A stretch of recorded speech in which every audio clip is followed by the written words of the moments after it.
होमज्ञानतिमिरान्धस्य ज्ञानाञ्जनशलाकया चक्षुरुन्मिलितं येन तस्मै श्रीगुरुवे नमः। श्रीचैतन्यमनोभीष्टं स्थापितं येन भूतले स्वयं रूपकदामयं ददान्ति स्वपदान्तिकम्। हरे कृष्ण कृष्ण कृष्ण हरे हरे, हरे राम राम राम हरे हरे। शिल प्रभुपाद की जय, मुकुंद माला ग्रंथ की जय, निताई गौर प्रेमानंदे हरि हरि बोल। तो श्लोका नंबर 45 पढ़ने जा रहे हैं। राजा कुलशेखर मुकुंद माला श्लोक नंबर 45। दाराव वा आकार वर सुता ते तनुज विरिंचः, स्तुता वेद तव सुर भृत्य वर्ग प्रसाद, मुक्ति माया जगत अविकलम तावकी देवकी ते, माता मित्रम बलरिपु सुतः तत्वम अन्यम न जाने। ये श्लोक बहुत ही सुंदर है। एक बार हम फिर से सुनते हैं राजा कुलशेखर का ये श्लोक। दाराव आकार वर सुता ते तनुज विरिंचः, स्तोताम वेद तब सुर गणा भृत्य वर्ग प्रसाद, मुक्ति माया जगत अविलकम तावकी देवकी ते, माता मित्रम बलरिपु सुतम तत्वम अन्यम न जाने। दिस इज द श्लोक। तो आइए समझते हैं कि राजा कुलशेखर मुकुंद माला श्लोक में श्लोक नंबर 45 में क्या प्रार्थना कर रहे हैं। वो प्रार्थना करते हैं कि आपकी सुंदर सी पत्नी सागर की पुत्री है ना, दारा वा आकार यानी सागर, यानी आपकी जो सुंदर पत्नी है वो सागर की पुत्री है और आपके पुत्र ब्रह्मा जी हैं, है ना। तनुजो विरिंची, विरिंची भगवान ब्रह्मा को कहते हैं। वेद आपके बंदी जन यानी चारण है ना। स्तोता वेद स्तव, और देवता गण आपके दास हैं। सुरगणा भृत वर्ग, और मोक्ष आपका वरदान है। मुक्ति माया जगत विकला तावकी देवकी ते, श्रीमती देवकी आपकी माता है और इंद्र पुत्र अर्जुन आपका सखा है। यहाँ तक हमने देवताओं आपके दास हैं और मोक्ष आपका वरदान है, जबकि वो संपूर्ण ब्रह्मांड आपकी चमत्कारी शक्ति का प्रदर्शन है। श्रीमती देवकी आपकी माता है और इंद्र पुत्र अर्जुन आपका सखा है, इसलिए मुझे आपके अलावा अन्य किसी में कोई रुचि नहीं। तात्पर्य तो थोड़ा सा हम पढ़ेंगे, ये संगीता पढ़ेंगे थोड़ा सा तात्पर्य। हरे कृष्ण माता धर्म प्रणाम। एक सामान्य व्यक्ति के भी कन्या तथा पुत्र होते हैं। प्रसिद्ध व्यक्ति के अनेक प्रशंसक हो सकते हैं, या वह समाचार पत्रों के एजेंटों को इस काम के लिए भाड़े पर रख सकता है, और एक प्रभावशाली राजनीतिक नेता के कम प्रभावशाली राजनीतिक व्यक्ति आधिकारिक नौकर हो सकते हैं। पूर्ण पुरुषोत्तम भगवान भी एक व्यक्ति हैं, अतः उनके भी पारिवारिक जन, दास, मित्र तथा प्रशंसक होते हैं, जो कि परम सत्य सभी के स्तोत्र हैं, जन्मादस्य यतः। अतः हमें ये नहीं सोचना चाहिए कि इस भौतिक जगत में दिखने वाली किसी वस्तु का उनके पास अभाव है, किंतु जब भगवान कृष्ण किसी निजी संबंध को प्रदर्शित करते हैं तो वे सामान्य नहीं होते। उनकी पत्नी, मित्र, दास तथा प्रशंसक, ये सभी मुक्तात्मा उनकी निजी शक्तियां या उनके विस्तार होते हैं। माता जी आगे पढ़ूं? नहीं, किसी और को पढ़ने दीजिए। मंजरी पढ़ सकते हैं? माता जी, लोगों को संदेह होता है कि ईश्वर के भी पिता, माता, पत्नी या विशिष्ट मित्र हो सकते हैं। कुछ लोग कहते हैं कि ये संबंध भगवान की निष्पक्षता तथा अपरिवर्तनशीलता के साथ समझौता है, किंतु अपने नित्य संगियों के साथ दिव्य संबंधों में भगवान किसी तरह संलिप्त नहीं रहते। प्रत्युत ये संबंध उनके यश को वर्धित करने वाले होते हैं। वस्तुतः भगवान कृष्ण को किसी मित्र, पत्नी या अन्य की आवश्यकता नहीं पड़ती, किंतु वह उनको अपने साथ निष्ठापूर्वक संबंध स्थापित करने देते हैं, क्योंकि उन्हें अपने प्रेमी भक्तजनों से आदान प्रदान करने में प्रसन्नता होती है। माता जी आगे। यस, आगे मुक्ता माता जी पढ़ लीजिए।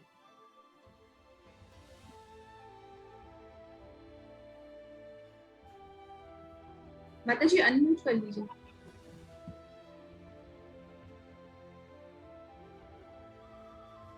माता जी आवाज नहीं आ रही, अनम्यूट कर लीजिए। आवाज आ रही है माता जी अब? हाँ जी अब आ रही। भगवान के संगी सामान्य व्यक्ति नहीं होते। यह बात इसी से सिद्ध हो जाती है कि प्राय उन्हें भगवान का मित्र या माता पिता बनने में कठिन तपस्या या महान बलिदान देने पड़ते हैं। उदाहरणतः वसुदेव तथा देवकी को जो कृष्ण के पिता तथा माता बने, ऐसा बनने के लिए अनेक जन्मों तक तपस्या करनी पड़ी। अपने जन्म के तुरंत बाद कृष्ण ने उन्हें बताया कि उन्हें भगवान को पुत्र रूप में पाने का वरदान प्राप्त करने के लिए विगत जीवन में क्या क्या करना पड़ा। आगे पढ़ो माता जी। यस सदे, किसी और को पढ़ने दीजिए। कोई और पढ़ेगा? प्रेम पद्मिनी, अदिति माता जी हैं? मैं पढ़ू माता जी? हाँ, हरे कृष्ण, मैं पढ़ रही हूँ। आप दोनों 12,000 वर्षों देवताओं के गणना के अनुसार को कठिन तपस्या की। इस अवधि में आपका मन सदा मुझ में निमग्न था। जब आप भक्ति कर रहे थे और अपने हृदय में सदा मेरा चिंतन कर रहे थे तो मैं आपसे अत्यधिक प्रसन्न था। इसलिए हे निष्पाप माता, आपका हृदय सदैव शुद्ध है। उस समय भी मैं आपकी इच्छा पूर्ति के लिए इस रूप में आपके समक्ष प्रकट हुआ था और मैंने आपसे कहा था कि जो भी इच्छा हो मांगो। उस समय आपने मुझे पुत्र के रूप में प्राप्त करने की इच्छा की थी। लीला पुरुषोत्तम भगवान श्री कृष्ण प्रस्तुत करती। अब कोई और पढ़ देगा? अनंग मंजरी माता जी पढ़ लीजिए।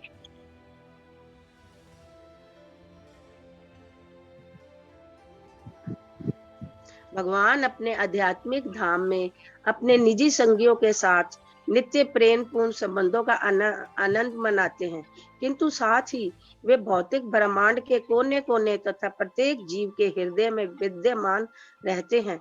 इस तरह उनका प्रभाव आध्यात्मिक तथा भौतिक दोनों जगतों में फैला हुआ रहता है।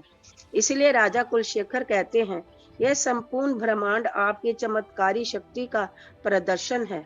भगवान कृष्ण छोटे मोटे जादूगर नहीं हैं, वे योगेश्वर हैं, अर्थात समस्त योग शक्तियों के नियंता हैं।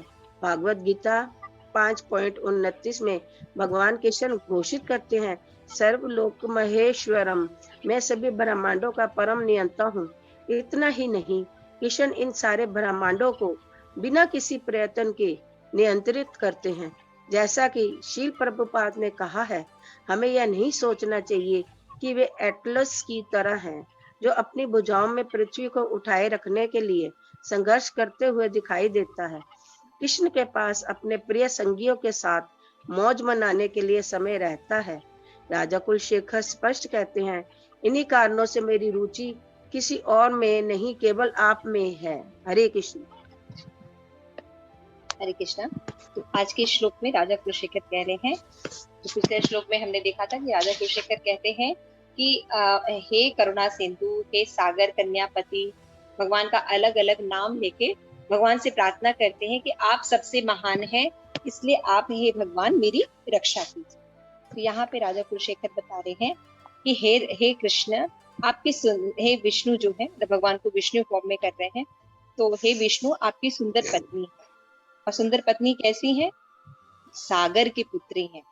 तो यहाँ पे हमें देखने को मिल रहा है कि राजा कुलशेखर भगवान के विशेषताओं को भी जानते हैं, संबंधों को भी जानते हैं और डीपली जानते हैं, है ना। यानी शास्त्र का अध्ययन है, उनके जो गुरुजन है उन्होंने सही मार्गदर्शन दिया है, इसलिए भगवान के बारे में, भगवान की लीलाओं के बारे में, भगवान के लोगों के बारे में उनका बहुत ही अच्छा परसेप्शन, डीप नॉलेज है ना।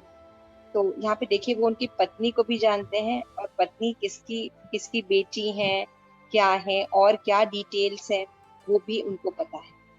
तो उन्होंने बताया कि हे भगवान, आपकी जो लक्ष्मी है, जो बहुत ही सुंदर है, वो किसकी पुत्री है? सागर की पुत्री है। तो हम सभी जानते हैं कि जब समुद्र मंथन हो रहा था श्रीमद् भागवतम में, तो उसमें से मंथन से लक्ष्मी जी प्रकट हुई, इसलिए उनको सागर की पुत्री कहा जाता है।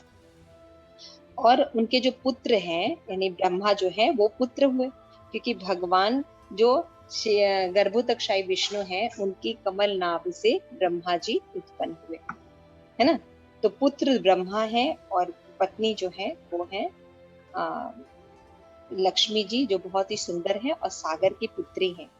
और बता रहे हैं कि भगवान आपकी और क्या विशेषण है कि वेद जो है, जो कि दुनिया में इस भौतिक जगत में वेद जो है बहुत इंपॉर्टेंट है, क्योंकि भगवान ने एक यही स्रोत दिया है वेद, जिसके माध्यम से जीव भगवान को जान सकता है ना, भगवान की लीलाओं को समझ सकता है। तो यहाँ बता रहे हैं कि जो वेद इस जगत के लिए बहुत पूजनीय है, वो है कौन?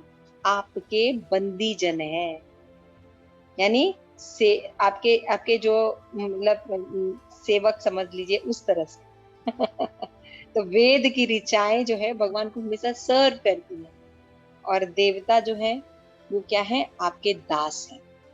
आप उनको जैसा अपॉइंट करते हैं, आप उनको जो करने के लिए देते हैं, आप उनको शक्ति प्रोवाइड करते हैं, आप उनको वर देने की शक्ति प्रोवाइड करते हैं, तब इन सभी देवताओं में वर देने की, दूसरों को भक्ति कराने की, भक्ति को आकर्षित करने की शक्ति मिलती है।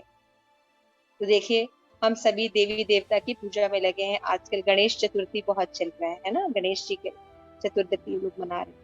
और तो यहाँ पे कितना गणेश जी को लोग सोचते कि देवता वही है, लेकिन वो शास्त्र का अध्ययन ठीक से नहीं करते। यहाँ पे बताया गया कि जितने भी देवता गण हैं वो कृष्ण के दास हैं। तो भगवत गीता में भगवान ने कहा है कि जो देवता होते हैं उनके पास इतना भी शक्ति नहीं होता कि वो अपनी श्रद्धा दे सके। समझ रहे हैं? मान लीजिए गणेश में, लक्ष्मी में, दुर्गा में लोगों की जो श्रद्धा होती है, ये शक्ति भी भगवान प्रोवाइड करते हैं। फिर मान लीजिए कोई व्यक्ति, क्योंकि जो भी देवी देवता की पूजा करते हैं वो सकाम कर्मी होते हैं ना, इच्छा होती है उनकी, डिजायर्स होती है ना, तो वो कोई ना कोई इच्छा प्राप्ति के लिए भगवान की भक्ति करते हैं, ठीक है ना। तो जब वो भगवान की भक्ति करते हैं तो जो वर देने की शक्ति है, जो बूंस देने की शक्ति है, ये शक्ति भी कृष्ण प्रोवाइड करते हैं देवी देवताओं। आप देखिए तो किस तरह से देवी देवता जो हैं वो अकेले कुछ नहीं कर सकते। तो यहाँ राजा कुलशेखर को ये नॉलेज है कि जितने भी देवी देवता हैं वो भगवान के दास हैं। और जो पृथ्वी पर स्पेशली जो भूतल है ना, यहाँ पे वेद के अनुसार, वेद के प्रारंभिक शिक्षाओं के अनुसार 4 पुरुषार्थ का वर्णन किया जाता है ताकि लोग भक्ति कर सके। तो वो है धर्म, अर्थ, काम और मोक्ष। तो बाकी 3 तो यही आपको लिप्त रखते हैं, थोड़ा सा मोक्ष जो है एलिवेटेड होता है ना।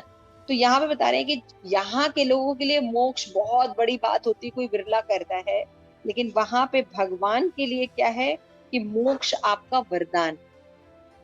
अगर मान लीजिए कोई मोक्ष के लिए प्रेरित होता है, सकाम कर्म में कोई लगा है और मोक्ष के लिए आपकी ओर प्रेरित हो रहा है, तो मोक्ष है क्या? वो थोड़ा सा उस व्यक्ति को गिफ्ट है कि वो थोड़ा सा भक्ति में ऊपर उठ सके, थोड़ा सा त्याग की भावना आए, थोड़ा समझ सके कि उसको जो चीजें प्रोवाइड की जा रही हैं वो उसकी नहीं, वो उसकी नहीं, वो केवल एक निमित्त मात्र बन के घूम रहा है। तो यहाँ पे बता रहे हैं कि जो मोक्ष है, अगर कोई व्यक्ति, यहाँ के लोगों के लिए मोक्ष बहुत, कोई बिरला होता है मोक्ष प्राप्त करता है ना, तो वहां पे बता रहे कि इस मटेरियल वर्ल्ड में तो मोक्ष बहुत बड़ी चीज है, लेकिन मोक्ष है क्या? किसी भी सकाम कर्मी के लिए आपका एक छोटा सा गिफ्ट, यानी मोक्ष भी भगवान प्रदान करते हैं किसी को, है ना, मुक्ति, है ना। और भक्त तो मुक्ति भी नहीं चाहता। तो मुक्ति जो है 5 प्रकार की होती है ना, जिसमें से सायुज्य मुक्ति यानी भगवान में जाके मिल जाना, ये भक्तों को पसंद नहीं। और सायुज्य मुक्ति भी 2 प्रकार की, एक होता है कि भगवान में जाके लीन हो, चैतन्य चरितामृत में वर्णन, और दूसरा है सायुज मुक्ति, अपने आप को ईश्वर बनना। तो इसमें कृष्णदास कविराज गोस्वामी कहते हैं कि अपने आप को जो ईश्वर बनने की भावना है, ऐसा मिल जाना जो जीव मतलब भगवान से जाके मिलता है लेकिन अपने आप को ईश्वर समझने लगता है, ये ज्यादा खतरनाक। तो इस तरह से बता रहे हैं कि मोक्ष जो कि बहुत ज्यादा माने रखता है, लोग भक्ति करते हैं तो मोक्ष की प्राप्ति के लिए, है ना, सामीप्य, भगवान का सामीप्य प्राप्त करना चाहते हैं, भगवान के समान ऐश्वर्य प्राप्त करना चाहते हैं, है ना, सामीप्य, सारिष्ट और सायुज्य और सानिध्य, भगवान का संग प्राप्त करना। इस तरह से जो 5 मुक्तियां हैं, ये बहुत बड़ा विषय नहीं है भक्तों के लिए, क्योंकि जब भक्त जो है भगवान का एसोसिएशन करता है, भक्ति करता है, तो भगवान के समान ऐश्वर्यशाली भी रहता है, भगवान का संग भी मिलता है, भगवान का सामीप्य भी मिलता है, भगवान के जैसा रूप भी उसको प्राप्त होता है ना, और भगवान के साथ सदैव रहता है और अपने दासत्व भाव को भी वो रखता है। तो इसलिए वो भगवान के साथ आदान प्रदान करता है, इसलिए वो ज्यादा ऊपर की कंडीशन में है। तो इसलिए भक्त मुक्ति की ज्यादा नहीं करते, लेकिन ये जो सकाम कर्मी जो होते हैं, इनके लिए मुक्ति बहुत बड़ी चीज होती है। इसलिए वो बता रहे हैं कि है क्या मुक्ति, मुक्ति भी जो है वो आपका वरदान है, जबकि ये संपूर्ण ब्रह्मांड आपकी चमत्कारी शक्ति का प्रदर्शन है। राजा कुलशेखर बता रहे हैं, ये जो सृजन हम देखते हैं, जो ये वर्ल्ड देखते हैं, जिसको कि साइंटिस्ट हैं या बाकी लोग जो है बहुत कौतूहल की दृष्टि से देखते हैं, बड़ा आश्चर्य होता है उनको कि मृत्यु कैसे होता है, जन्म कैसे होता है ना, ये क्लाइमेट चेंज कैसे होता है, समुद्र के अंदर ऐसे जीव कैसे पैदा हो जाते हैं, you know, so many thing. इतने खदानों, इतने जो अंदर अंदर खदानें होती हैं, उनमें कोयले में हीरा होता है, कई जेम्स होते हैं, है ना, कई चीजें होती है, औषधि कितने तरह की होती है, कैसे शरीर के जो प्रक्रियाएं हैं इतनी जटिल है। केवल आप शरीर का कोई अंग ले लीजिए, जैसे आईज ले लीजिए, आईज के इतने फंक्शन हैं कि आप सोचेंगे कि ये इतना एक्यूरेट सृजन किया किसने,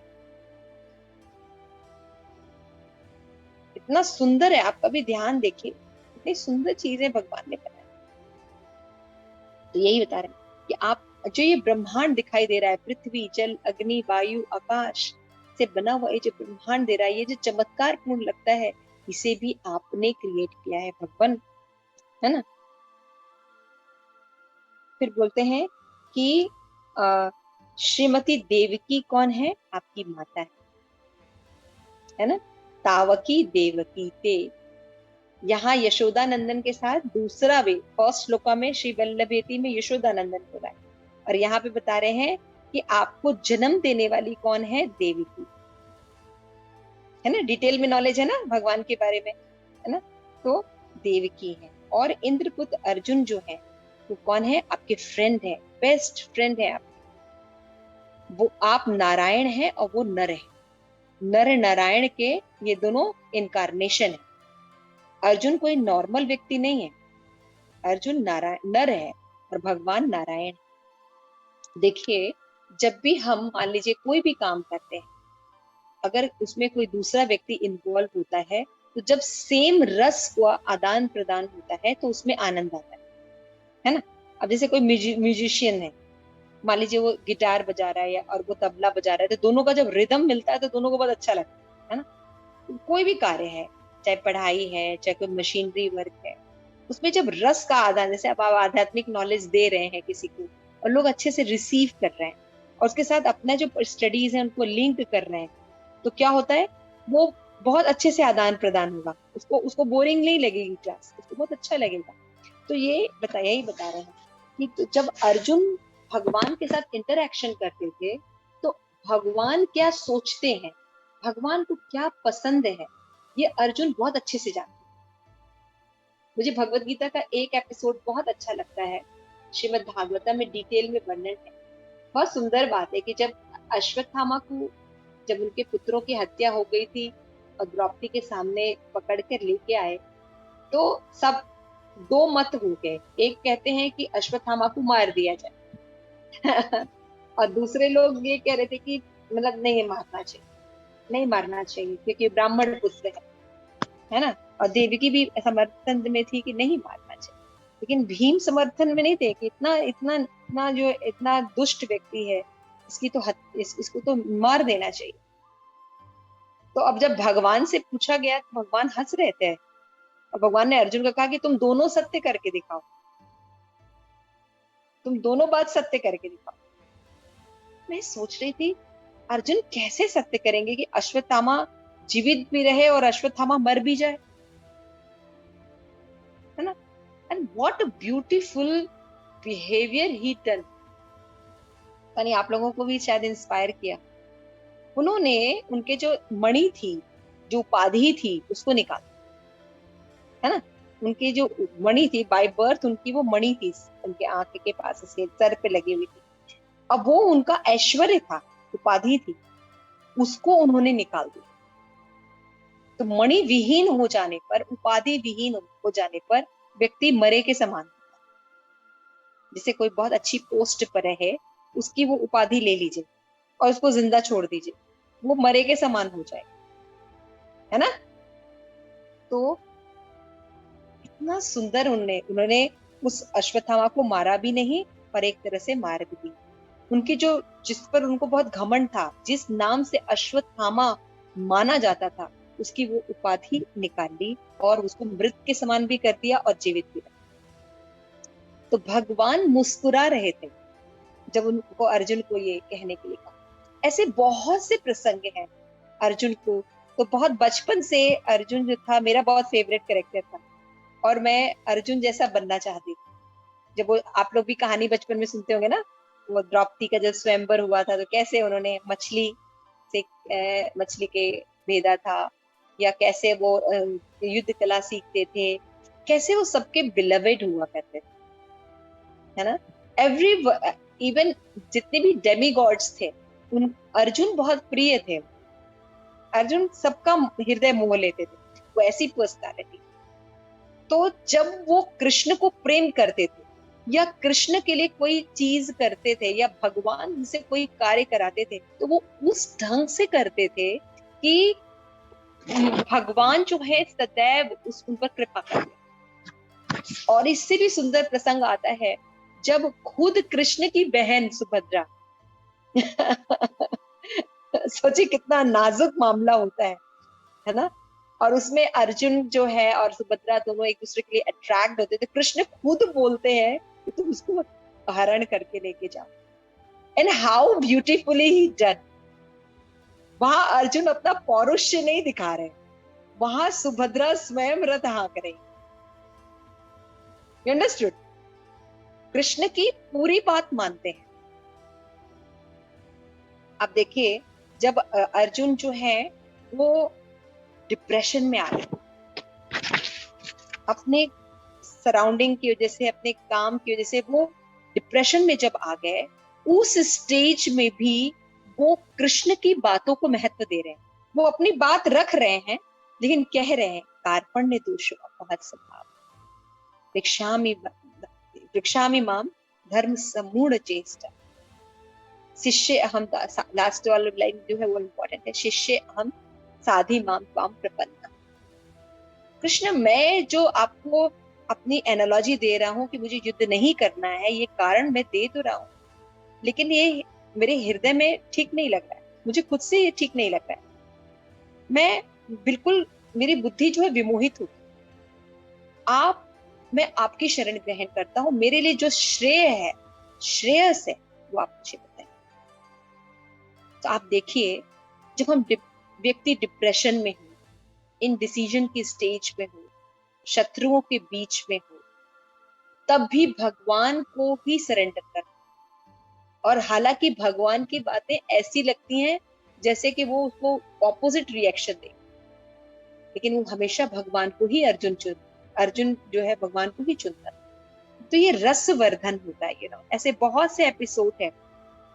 मैं थोड़ा डीपर आप लोगों को आज बता रही हूँ कि आप लोग भी वो आनंद ले सके जो मैं पढ़ते समय सोच रही हूँ। ये सब आप लोग भी सोच रहे होंगे, आप लोग के पास भी हम आएंगे। तो यहाँ पे बता रहे हैं कि ऐसा इंद्र आपका सखा है, मतलब आपके पास ऐसे फ्रेंड हैं कि आपके मन के भाव को जानते हैं, कैसे आप प्रसन्न हो सकते हैं, कैसे आप सुख पूर्वक रह सकते हैं। अर्जुन अर्जुन से भगवान राय लिया करते थे, जब भगवान लेटे हुए थे और कालिंदी प्रकट हुई, तो अर्जुन और कृष्ण दोनों विहार कर रहे थे यमुना के तट पर, और कालिंदी यमुना जो है अपने पर्सोनिफिकेशन में सामने आती है, बहुत खूबसूरत सांवला रंग, बहुत तेजस्वी। अर्जुन भी उनकी तरफ अट्रैक्ट होते हैं, लेकिन वो उतने अट्रैक्ट नहीं होते, लेकिन वो कालिंदी जो थी वो कृष्ण की तरफ अट्रैक्ट होती है ना। तो कृष्ण जो है वो देख रहे हैं, लेकिन बीच में अर्जुन समझ जाते हैं कि कृष्ण को ये देख रही हैं, कृष्ण को चाहती हैं, तो वो उन कृष्ण की तरफ से कालिंदी से बात करते हैं। कोई भी सुंदर स्त्री है तो उसकी तरफ तो अट्रैक्शन तो होता ही है ना, लेकिन अर्जुन तुरंत समझ गए कि कृष्ण में इंटरेस्ट है, दोनों एक दूसरे में इंटरेस्टेड है। तुरंत कालिंदी को उन्होंने इस तरह से मोटिवेट किया कि वो अच्छे से कृष्ण को कर सके, और कृष्ण को भी समझाया कि आपको उसको एक्सेप्ट करना चाहिए, so this is the best friend. हालांकि भगवान है अर्जुन, हालांकि भगवान है कृष्ण, लेकिन फिर भी भगवान के लिए प्रोटेक्शन की भावना। जब भगवान कुछ दिन रहकर हस्तिनापुर जा रहे हैं वापस, तो साथ में सेनाएं देते हैं।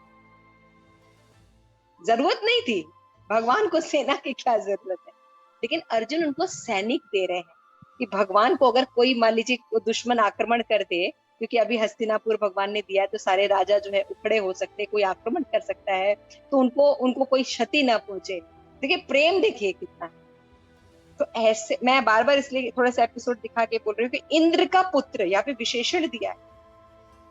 अर्जुन कोई मानव पुत्र नहीं है ना, अर्जुन इंद्र का पुत्र है, और देवताओं में राजा है इंद्र, उनका पुत्र है। ऐसा व्यक्ति आपका सखा है। श्रीमती देवकी आपकी माता है, इसलिए मुझे आपके अलावा अन्य किसी में रुचि नहीं। यहां भगवान के ऑपुलेंस को दिखाया, एक तरह से भगवान का एडवर्टीजमेंट कर रहे हैं राजा कुलशेखर। हम सकाम कर्मी, हम निकृष्ट जीवों के प्रति, है ना, हम जीवों के प्रति वो एडवर्टीजमेंट कर रहे हैं कृष्ण का, कि हमारी चाह बने कृष्ण में। जब हम किसी बड़े व्यक्ति के बारे में सुनते हैं, जब हम किसी के आकर्षण के बारे में सुनते हैं, कृष्ण की वैरायटीज बता रहे हैं कि आप जिनको बहुत महान समझते हैं, देवता, मोक्ष, है ना, लक्ष्मी, ब्रह्मा, ये सब भगवान के दास है, है ना। और इंद्र जैसा, इंद्र का पुत्र अर्जुन, जिसको बहुत आप एक्सपर्ट समझते हैं, वो कृष्ण का फ्रेंड है ना। देवकी जो है, वो देवकी के बारे में भी बहुत अच्छी हिस्ट्री, काफी लंबा हो जाएगा, आप लोग पढ़िएगा। देवकी की भी कई बहनें हैं, और देवकी क्यों स्पेसिफिक है, बहुत अच्छी हिस्ट्री है, इसलिए देवकी माता का एग्जाम्पल दिया गया। तो कहा गया है इसलिए आपके अलावा हे कृष्ण, मतलब सारे ऑप्शन बंद कर दिए उन्होंने, डेमी गॉड्स के ऑप्शन बंद कर दिए, लक्ष्मी जो स्पेसिफिक आती है उनका भी ऑप्शन बंद कर दिया, ब्रह्मा का ऑप्शन बंद कर लिया, मोक्ष का ऑप्शन बंद कर दिया, है ना। फिर अर्जुन यानी बहुत ज्यादा आप बन जाएंगे, स्किलफुल हो जाएंगे, उसका भी ऑप्शन बंद कर दिया, देवकी का भी ऑप्शन बंद कर दिया। और क्या ऑप्शन रख रहा है, आपके अलावा अन्य किसी में मेरी रुचि नहीं। क्यों? क्योंकि आप इनके श्रेष्ठ हैं, आप इन सबको हैंडल करते हैं, ये आपके नियंत्रण में। ये बड़े बड़े लोग हैं, जब भगवान को हम नहीं जानते तो इनको बहुत बड़ा, इन्हीं को भगवान मानते हैं, है ना। जब हम भगवान की पोजीशन को, कृष्ण की पोजीशन को नहीं जानते, तो हम ब्रह्मा, विष्णु, महेश, लक्ष्मी, इन सबको ही भगवान मानते हैं, मोक्ष, है ना, इन लोगों को ही भगवान मानते हैं। अगर कोई बहुत स्किलफुल व्यक्ति है अर्जुन की तरह, तो उसको ही भगवान मानते हैं। यहाँ पे वो बता रहे राजा कुलशेखर, ये आपके अंडर में है, इसलिए आप, जैसे पिछले श्लोक में बोला था, मैंने कहा था रक्षा करें, इस श्लोक में उन्होंने कहा इसीलिए मैं और किसी से भी याचना नहीं कर रहा हूँ, आपसे याचना। तो क्या कर रहे हैं राजा कुलशेखर, हमें एक्सप्लेन कर रहे हैं कि हमें किसकी शरण ग्रहण करनी चाहिए। तो यहाँ बता रहे कि एक सामान्य व्यक्ति में भी कन्या तथा पुत्र होते हैं, अनेक प्रशंसक हो सकते हैं और प्रभावशाली राजनीति तक कम प्रभावशाली राजनीति अधिकतर नौकर भी हो सकते हैं, लेकिन पूर्ण पुरुषोत्तम भगवान भी एक व्यक्ति हैं, लेकिन उनके जो दास होते हैं, मित्र होते हैं, वो दिव्य होते हैं ना। परम सत्य सभी के श्रोत। तो हमें ये ऐसा नहीं सोचना चले आते हैं कि हमारे जो निजी संबंधी हैं, पति पत्नी हैं, दास हैं, वो भगवान के दास की तरह नहीं सोचना। इसलिए मैंने थोड़ा सा ऑपुलेंस बताया एक दो लोगों का। ये सभी मुक्तात्मा अपनी निजी शक्ति या उनके विस्तार जो कि इतने महान है, लेकिन ये है कौन? या तो भगवान के एक्सपेंशन है या एक्सपेंशन के एक्सपेंशन। तो लोगों को संदेह होता है कि ईश्वर के भी माता पिता विशिष्ट मित्र हो सकते हैं। तो कुछ लोग कहते हैं कि संबंध भगवान की निष्पक्षता तथा अपरिवर्तनशील के समझौता है। जो भगवान को वो निराकारवाद में मानते हैं, वो कैसे एक्सेप्ट करेंगे कि भगवान के पिता होते हैं, माता होते हैं, है ना?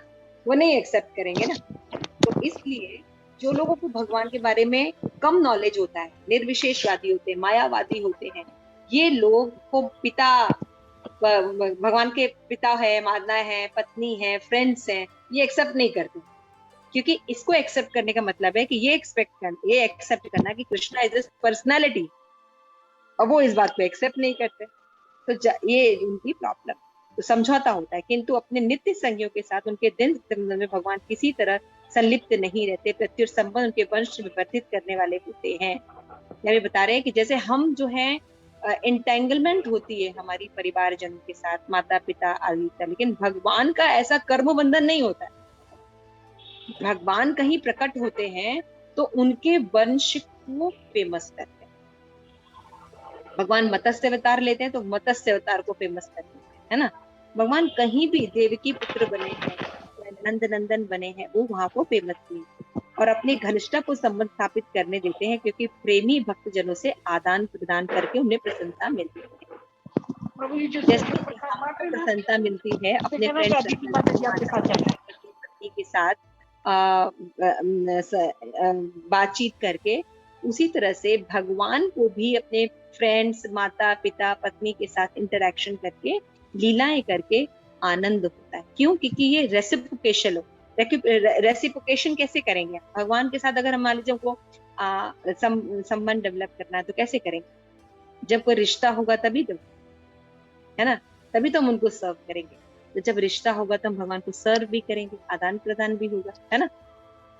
तो इसलिए भगवान जो है रिलेशन मेंटेन करते हैं ताकि जीव जो है उनके साथ रेसिप्रोकेशन, आदान प्रदान कर सके। भगवान के संगी सामान्य व्यक्ति नहीं होते, वो विशेष होते हैं। आप देखिएगा, जैसे आपने देखा होगा देवकी कितने हजारों साल तपस्या करने के बाद वो बनी। अर्जुन मैंने बताया नारायण थे, आपको कुछ चीजें बताई। तो वसुदेव देवकी जो कृष्ण के माता पिता बने, अनेक जन्मों तपस्या की, तुरंत कृष्ण ने बताया कि भगवान पुत्र के रूप में उनको वरदान प्राप्त किया। जब भगवान प्रकट हुए थे तो बताया था ना कि तुमने बहुत तपस्या की थी, इसलिए मैं प्रकट हुआ। भगवान का जो धाम होता है, उनके जो निधि संग होते हैं, वो नित्य प्रेम पूर्वक संबंध का आनंद। भगवान के जो लोग होते हैं, वो जो भगवान के साथ एसोसिएशन रहते हैं, वो कर्म बंधन नहीं होता है। जैसे हमारा होता है, हमारे भी पति पत्नी बच्चे फ्रेंड्स होते हैं ना, हम लोग रिलेशन रखते हैं तो वो कर्म बंधन होता है। लेकिन भगवान जब अपने फ्रेंड्स के साथ लीला करते हैं, ये करते हैं, तो उनको सुनने मात्र से हम कर्म बंधन से मुक्त हो जाते हैं। तो भगवान कर्म में कैसे रहें? ये डिफरेंस है। तो ये समझना चाहिए कि भगवान जो है सदैव भगवान रहते हैं, उनके जो संबंधी हैं, धाम है, माता पिता हैं, फ्रेंड्स हैं, वो सब कौन है? मुक्त आत्माएं हैं। तो भगवद गीता में भगवान ने बताया है 5.21 की, सर्वलोक महेश्वरम, मैं ही सभी का ईश्वर हूँ, है ना। भगवान ने बार बार भगवद गीता में एक्सप्लेन किया है कि मैं ही सबका माता पिता हूँ। तो यहाँ पे शिल प्रभुपाद एक बहुत अच्छी बात बताते हैं, जो कि उनके शिल प्रभुपाद के जो डिसाइपल्स हैं, उन्होंने एक रिपोर्ट में लिखा है कि भगवान का मतलब विदेशियों में क्या होता है कि जैसे कि दिखाते हैं एटलस की तरह, एक एटलस है जिसका सर झुका हुआ है और वो पृथ्वी का भार अपने पीठ पर रखा हुआ, वो पूरी तरह से थक गया है। ये मतलब ये पिक्चर थी भगवान की। लेकिन जब प्रभुपाद गए, उन्होंने कृष्ण को भगवान बोला, तो लोग बड़ा वो हो गए कि मतलब इतना सारी रिस्पॉन्सिबिलिटी लेकर भी वो प्रसन्न है, तभी वो भगवान। हमें थोड़ी सी कोई रिस्पॉन्सिबिलिटी मिल जाती है, हमें टेंशन हो जाती है। ऐसे ही तरह एटलस है, एटलस जो है वो पृथ्वी का भार उठाया हुआ, झुका हुआ है, बहुत ज्यादा परेशान है। सोचते थे भगवान ऐसे ही होंगे, बहुत भार वार उठाए हैं तो यहाँ कृष्ण तो बांसुरी बजाते होते हैं। टेंशन ही नहीं होती है ना। तो राजा कुलशेखर स्पष्ट कहते हैं कि इन कारणों में मेरी रुचि और में नहीं, आप में है। इसलिए हे कृष्ण, क्योंकि आप दिव्य हैं, आप सच्चिदानंद हैं, मैं आपका दास हूँ, इसलिए मेरी रुचि आप में है और आप में ही रुचि रहेगी, क्योंकि आप सब चीज को देने वाले, आप सर्वलोक महेश्वर हैं। तो राजा कुलशेखर हमें ये बता रहे हैं कैसे कृष्ण सीड है, बीज है, सब कारण के कारण, और हमें उनकी शरण ग्रहण करनी चाहिए। ओके, प्लीज आप लोग अपना पॉइंट्स बता सकते हैं। मैंने बहुत से पॉइंट छोड़े भी होंगे आई